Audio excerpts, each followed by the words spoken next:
TV पर लगातार बारिश की खबरें दिखाई जा रही थी। सोहन भी मजदूरी का काम करने के लिए शहर गया हुआ था। सोहन शहर के पास एक निचली बस्ती में रहता था। जब उसने घर जाते समय एक दुकान पर खबर सुनी तो वो बहुत डर गया था। आज की बड़ी खबर कि कई निचले इलाकों के घरों में पानी घुस गया है और बताया ये जा रहा है कि पानी में घर डूब चुके हैं और लोग घर से बेघर हो चुके हैं। उनके पास खाने के लिए कुछ भी नहीं बचा है, इसलिए लोग अपने घरों को छोड़कर दूसरी ओर जा रहे हैं ताकि वो बच सकें। भैया ये खबर कितनी देर पहले की है? ये तो सुबह ही आ रही थी। भैया मेरा घर भी निचली बस्ती में ही है, इसलिए चिंता हो रही थी। अब मैं चलता हूँ। राम राम। पता नहीं घर का क्या हाल होगा। मैं सोचता था कि मैं अपने घर की छत को ठीक करवा लूं, लेकिन कोई मजदूरी ही नहीं देता है इन बारिश के दिनों में। अब मैं क्या करूं भैया, मैं तो बर्बाद हो जाऊंगा। सोहन घर जाता हुआ अपने आप से बातें कर रहा था।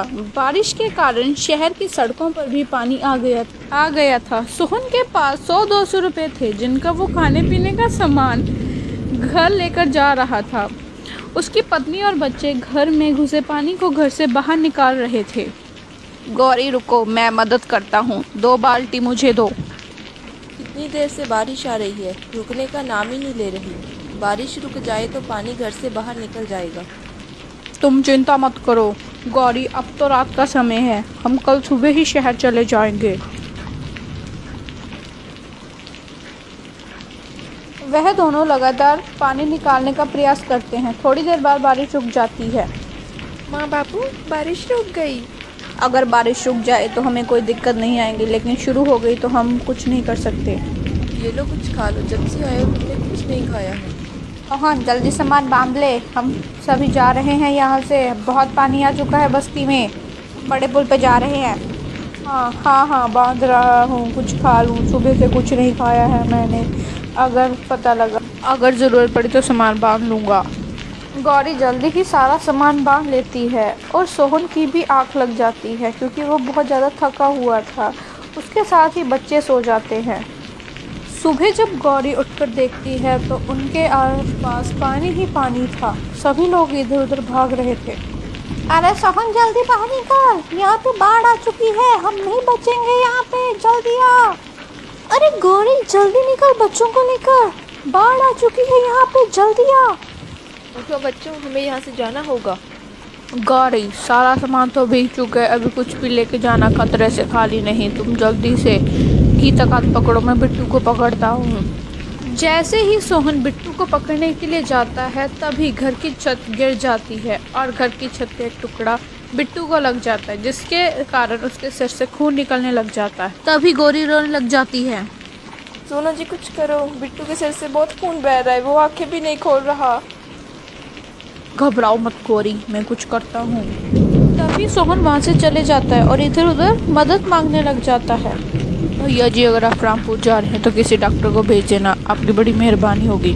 भैया जी, तुम्हें यहाँ कोई डॉक्टर नहीं मिलेगा, ये निचला इलाका है, यहाँ कोई डॉक्टर नहीं आता।